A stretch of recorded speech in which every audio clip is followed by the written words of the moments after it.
So here I am, just joining the festival of people attacking Fox for having the nerve to put the Ohio State Texas game at noon on Saturday for week one.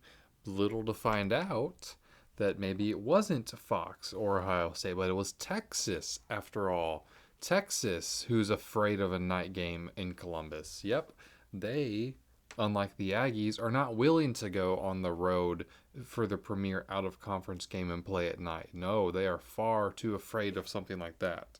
Got that to talk about. Got teams with wild card expectations, some floor to ceiling talk, and a little bit about the new college football playoff seeding structure. This is a new segment I started last week, some floor to ceiling talk. I went with the SEC, did 4 teams last week. Gonna do some more SEC teams tonight with some added Big Ten flavor, but I'm gonna start in College Station, Texas with the Aggies. So if you look up and down their schedule, I see 7 wins, 7 games that I feel good about writing W next to. I don't see any that are guaranteed losses depending on how they turn out to be this season. I do see 5 that I would say are toss-ups. So the floor at 7-5. So the wins are UTSA, Utah State, Mississippi State, Arkansas, Missouri, South Carolina, and Samford. I feel comfortable writing win next to all of those games. The 5 toss, Notre Dame, Auburn, Florida, LSU, and Texas. Now, that's not to say that I think that the Aggies are, say against Texas. It's not easy to look right now and say, oh, they're, a surefire. That's going to be a tough battle for Texas. The Aggies are going to, come in there rolling and they're going to put up a fight. I'm sure they'll fight, but right now it's I can't, if I'm going to bet money on it, I'm not going to write a loss next to that game. Not just yet. Same with the other 4 on that schedule. There's a world where, they go into Notre Dame and they win. There's, a probably more likely world where they lose.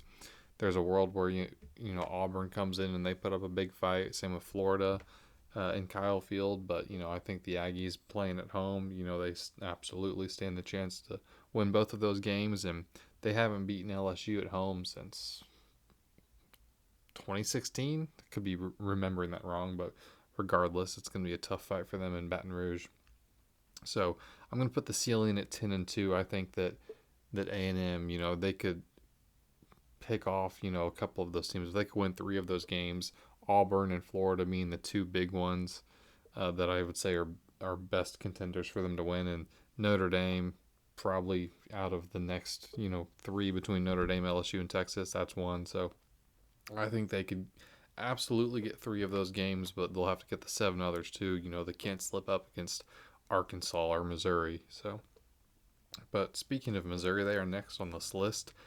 If I'm going through their schedule, I see 7 games that I feel comfortable writing win next to. Central Arkansas, Kansas, Louisiana, UMass, Vanderbilt, Mississippi State, and Arkansas. That Kansas game is really exciting. They haven't played Kansas since they left and joined the SEC back in 2012. It's been a long time since they've played Kansas. They used to play that in Arrowhead. That was one of my favorite games to watch growing up. But I see 3 toss games on their schedule: South Carolina, Auburn, and Oklahoma. And I see 2 games that I would write down as a loss: Alabama and Texas A&M. So I got their floor at 7-5. Their ceiling also at 10-2.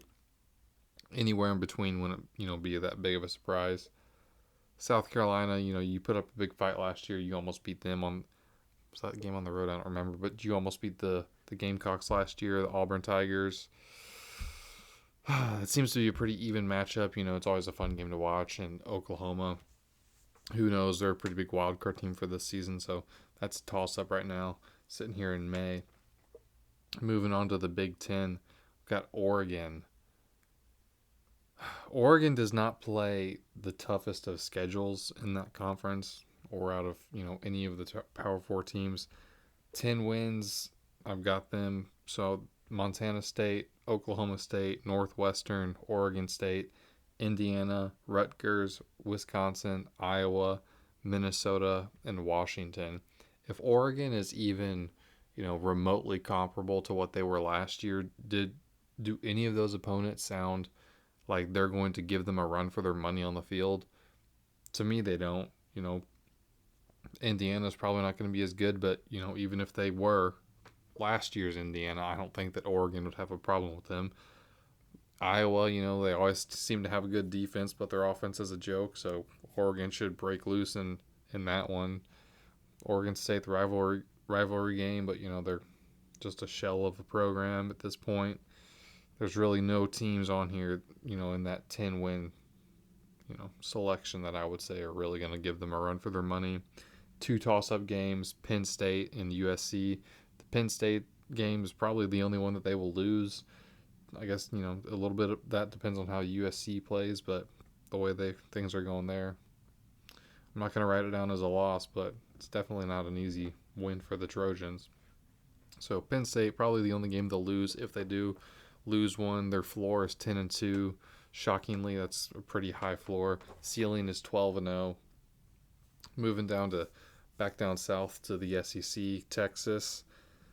8 wins. I see 8 games on their schedule that I would absolutely bet money on them winning. San Jose State, UTEP, Sam Houston, Kentucky, Mississippi State, Vanderbilt, Arkansas, and Oklahoma. Fortunately, they pansied out of a night game, so they're going to play Ohio State at noon. That's a toss-up. Florida, Georgia, and Texas A&M. I have those written down as toss-ups, so I've got their floor at 8-4. Ohio State.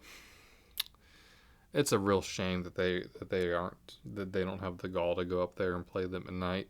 That would have been a really good scene, really fun game to watch at night, but it'll still be a good game regardless. But that's a toss-up. I would say that's probably the game that they're most likely to lose, and it comes in week 1. Florida, that'll be a battle for them. That one's, I should have wrote it down. I think that one's played in Florida this time, but I could be wrong. Georgia, I think Georgia's gonna shock some people, not for the right reasons this season. And Texas A&M, I wouldn't imagine you would have, hopefully that'll be a good game at the end of the year. But you've got them at home this time around. You beat them last year. We'll see how the Aggies progress, but I would say that's probably a win. But we'll see how that plays out. So floor 8-4, ceiling 10-2, just because you do have Ohio State. Like I said, Georgia probably a shell of its former self, but it's still Kirby Smart's still there. We could have a surprise turnaround there this season. Oklahoma, 6 wins is what I see if I go up and down your schedule. 6 surefire wins. Illinois State, Temple, Auburn, Kent State, South Carolina, and Ole Miss. I see 4 toss-up games in Michigan, Tennessee, Missouri, and LSU. And I see 2 games that I'm comfortable writing a loss next to in Texas and Alabama. So I've got your floor at 6-6, your ceiling at 8-4. You play a very tough schedule this year. Michigan in the out-of-conference, Texas and Alabama in conference, along with Tennessee, Missouri, and LSU. That's not to mention Ole Miss and South Carolina, Auburn. I mean, there's a lot of, Ole Miss and Auburn, 2 pretty big wild card teams. So those could, depending on how those teams turn out, they could count, better for or against your strength of schedule this year. South Carolina, I think you could, you'll be able to handle them, but that's not going to be an easy game to win. The 4 toss-ups, Tennessee, I initially wrote that in the win column for Oklahoma, but I still, think that they're going to be fighting all season long. I think while they may not be a playoff team, I still think that Tennessee will be pretty scrappy. Missouri, they're Drinks built something there in Columbia. They're a pretty talented team. I wouldn't expect them to go away anytime soon. They may not win 10 games every year, but they're going to be competing, against teams on the field day and week in and week out, for the win. LSU, it's always going to be a battle. So Oklahoma 6-6 is the floor. Ceiling is 8-4. And last but not least, back to the Big Ten. I've got Michigan. I'm going up and down your schedule. What do I see? I see 8 wins in New Mexico, Central Michigan, Wisconsin, Washington, Michigan State, Purdue, Northwestern, and Maryland. Not a very tough stretch there for the Michigan Wolverines. I see 4 toss-ups: Oklahoma, Nebraska, USC, and Ohio State. I'm being a little bit charitable to Nebraska and USC in this.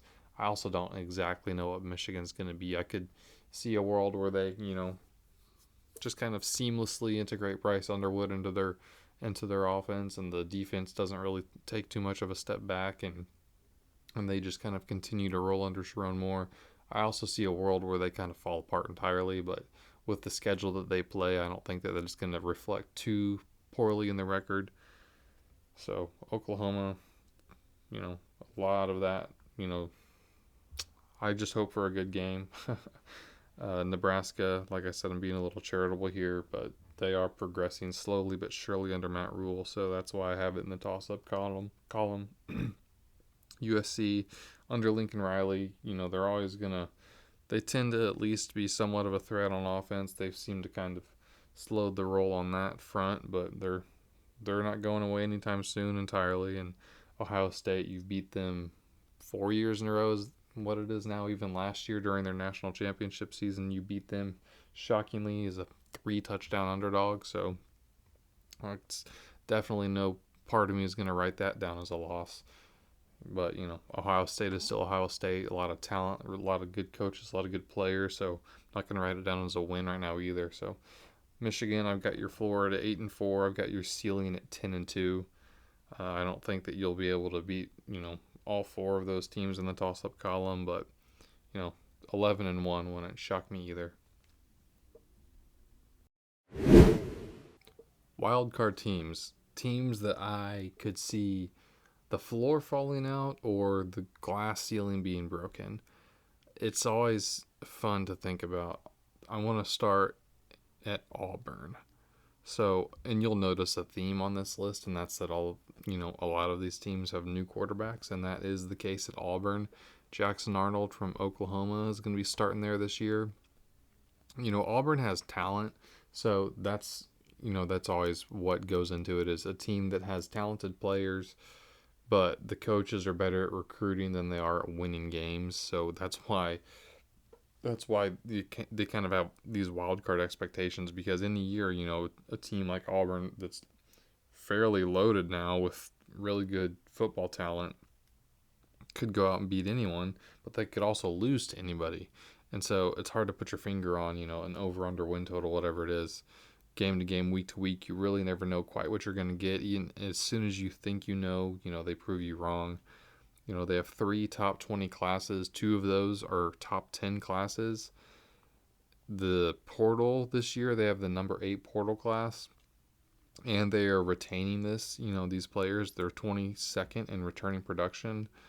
So I could see a scenario here where they're, really good on offense. Everyone's going to talk about the receivers, probably after Jackson Arnold. Can he, step up and be as good of a quarterback as he's kind of expected to be and get the ball to those receivers? Like I said, I think they could be really good on offense and maybe bad on defense. And whenever you have, a situation like that, it opens you up to all kinds of variables, and you may go out and, kind of have to do what LSU did a couple of years ago and score 45 to win every week. But if your defense is bad, then the other team may score 46, and you'll end up, 6-6 whenever you're really a lot better of a team, but just you had a bad defense. So Auburn's a team that I could see, like I said, the floor falling out, or, they finally progress and take the step forward under Hugh Freeze. Ole Miss is another team, not only are they starting a new quarterback, but another spin of portal roulette for Lane Kiffin there in Oxford. They're 113th in returning production this year. They lost a lot of star talent. Jackson Dart, obviously, first-round quarterback. You lost several first-round D linemen. A lot of other players on the defense that were, star players. That's where you took the biggest hit, I think, is, defensively.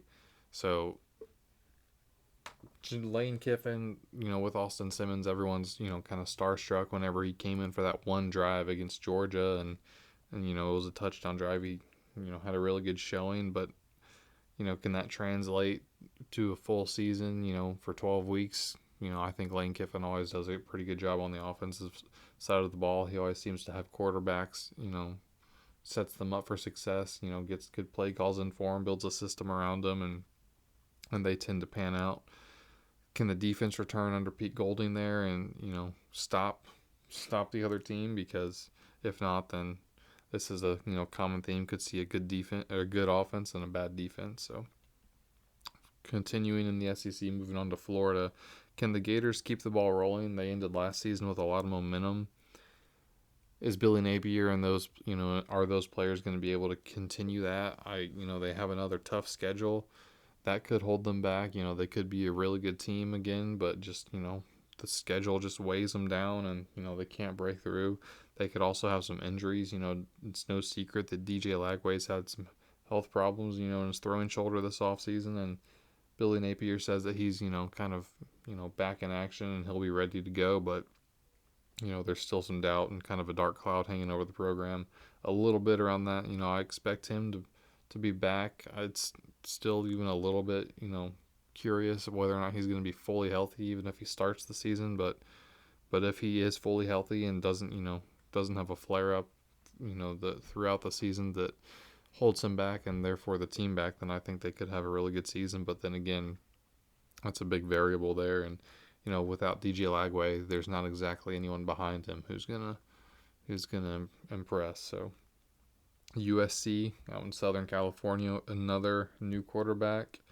How's the defense improving? Is it continuing to improve? They kind of started hot last year and then they kind of fell off defensively.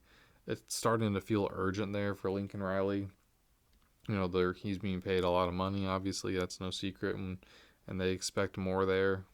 So I would expect this season, I don't think it's a show me year for them, but they definitely need to see some improvement and they need to be competitive in some sense. So although who knows, next year maybe maybe he'll go and get an extension next year since they're apparently afraid to play Notre Dame. Maybe we can talk about that next week. But Texas Tech and the Big 12, is this a Big 12 championship or bust for them? Bust as in, not like anyone on the coaching staff, at least not the head coach. He's not going to be fired or anything if they don't win a championship or make the playoff, but they're one of those teams that have gone all in the portal with NIL, and they feel like they have an opportunity here and they're trying to seize it, and they're financially backing that seizure. So that's no secret. I think they ended up with the number 2 portal class. So could they have an Arizona State problem? That seems, on paper, in my eyes, Arizona State seems to be the only team standing in the way of them and in glory there in the Big 12. So those are just a couple of the teams I think have wild card expectations. They could, playoff or bust kind of for any one of them. It wouldn't surprise me if any one of these teams made the playoff. Wouldn't surprise me if any one of these teams missed a bowl game. So I'm not a primary fan of the Big Ten. I love college football and I love big matchups, and so I obviously always end up watching a lot of Big Ten football matchups, especially the biggest ones. And the fact that they always tend to find themselves starting at noon is something that it irks me. I do not enjoy. I mean, it's nice to have. So here's the thing. For TV ratings, and that's what, simps, casuals like Joel Klatt will go on about is, oh, it's great for the ratings. Look at how good the ratings are. 9 million people or whatever watch Michigan, Texas. Yeah, it's because Fox and the Big Ten are afraid to compete with the SEC on prime time. They don't want to lose viewership to the Southeastern Conference. And I get it. They're a better conference than you. But I still don't think that we should be putting games like Ohio State and Texas at night.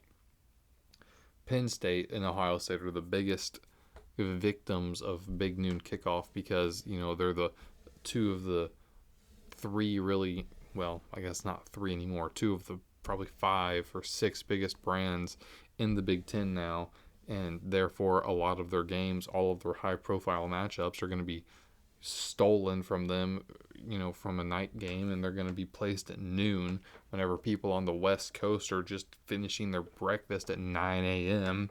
for these stupid morning kickoffs for what should be prime time games. But all of this kind of flared up again whenever we got word that Ohio State and Texas was going to be a big noon kickoff. And so here we go. I kind of held back on it because, there wasn't really much more for me to add to it. Both sides are well represented. There's the side of the casuals like Joel Klatt, who just go on and bitch and moan about how good the ratings are and why we should have it at noon. And then there's other people with nuanced perspectives that say, yeah, I know you're afraid to compete with the SEC, and you're afraid to compete for ratings with the Southeastern Conference, and you can't compete with their eyes. That's the only reason they have it at noon, by the way. And so don't sit here and tell me that that's not it, because that's the only reason they put their prime time games here, is because they don't want to lose eyeballs. But you can't sit here and tell me that you're not afraid of that whenever, like I said, that's the main motivation. But you have the more nuanced take of, well, it's good for TV, it's good for ratings, it's good for advertisers, but it's terrible for the fans. It's terrible for those stadiums with iconic venues and great pageantry and nighttime scenery. Night games are always more rowdy. They're more fun. People have been stewing all day, anxiety building, alcohol. Everyone's blood alcohol's well above the driving legal limit. But no, we have to sit there, barely finish your first or second mimosa, and you've got to go into the stadium. So it costs the fans. Regardless, I was glad once I found this out. I was glad to have waited to complain about the big noon time slot this time around, because apparently Ohio State officials had tried to renegotiate the game time with Texas officials. Ohio State wanted to push the game from Saturday to Sunday and play it at night or late afternoon, or a night game, because there's no big SEC matchups on Sunday. So they're not afraid to compete because there's no one to compete with, viewership speaking. And apparently, unfortunately, those panty waists down in Austin rejected that idea. They said, no, we don't want to play a night game because we want to make our schedule from last year, one of the easiest we could have possibly played, a little bit easier this time around. So, we're not going to play you at night. We'll come up there, but we're not going to make it a night game. So, it's just irks me. Anyone who's sitting around complaining like, oh, Texas, this is a good move for Texas. It's like, yeah, maybe it is, because it's an easier game for them now. I mean, it's still a tough matchup, but it's an easier environment to play in. It's different. There's a lot of dynamics that change, whenever you're talking about a morning game, a noon game, and a night game. Yeah, you still have to go play the defending national champions, but don't sit around and excuse it like it's not some soft move by them because they're afraid to play a night game. They know it makes it easier to play at noon. There's no other reason to not play it at night. This is one of the best matchups of the year, and we have to sit here and suffer through it at noon. So it's just a kind of a rambling vent session. I don't know. I'm tired, so I just had to get that out. I know, unfortunately, no one will listen to me about it, but it is what it is. If you enjoyed this episode of the College Football Podcast, make sure to follow, leave 5-star reviews, subscribe on YouTube. If you want to follow me on X, it's Campus Pigskin on both there and Instagram, but don't really post much to Instagram. Mostly you'll just find me on X, so send me a message if you want. Make sure you follow me there, and I'll see you next time.